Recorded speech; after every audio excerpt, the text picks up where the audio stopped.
అమ్మ, మహాభారతంలో గాంధారి కథ మనందరికీ ఏం ఇన్స్పిరేషన్ ఇస్తుంది? గాంధారి చాలా గొప్ప వ్యక్తిత్వం కలిగినటువంటిదమ్మా.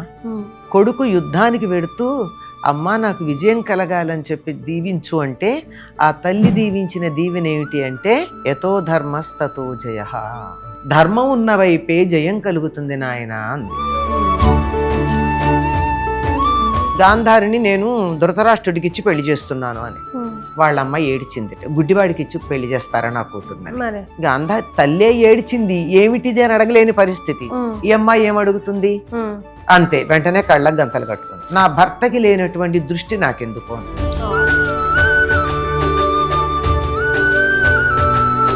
మన పురాణాలు చదివి చూస్తే భార్యల కోసం త్యాగం చేసిన భర్తలు కూడా చాలా మంది ఉన్నారమ్మా. ఎందుకో వాళ్ళ పేర్లు మనకి బయటికి రావు. దుర్వాసుడి యొక్క వరం వల్ల 100 మంది కొడుకులను కనే అర్హత ఉన్నది గనక గాంధారిని ధృతరాష్ట్రుడు ఇష్టపడి చేసుకున్నాడు. ధృతరాష్ట్రుడు పాండురాజు ఎలా జన్మించారు? వ్యాసుడి యొక్క అనుగ్రహం వల్ల జన్మించారే తప్ప భర్తలు పోయిన తర్వాత జన్మించారు వాళ్ళు. కానీ ఈయన సింహాసనం మీద కూర్చోవడానికి అర్హత లేదు.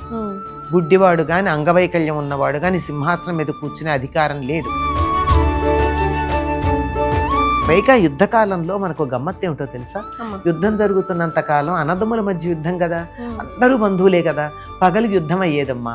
రాత్రిపూట ఒకళ్ళ గుడారాల్లో ఒకళ్ళు వెళ్ళి ఎవరు చనిపోయారు, మీ వాళ్ళు ఎవరయ్యారని చెప్పి ఒకళ్ళనొకళ్ళు ఓదార్చుకుని వచ్చేవాళ్ళు.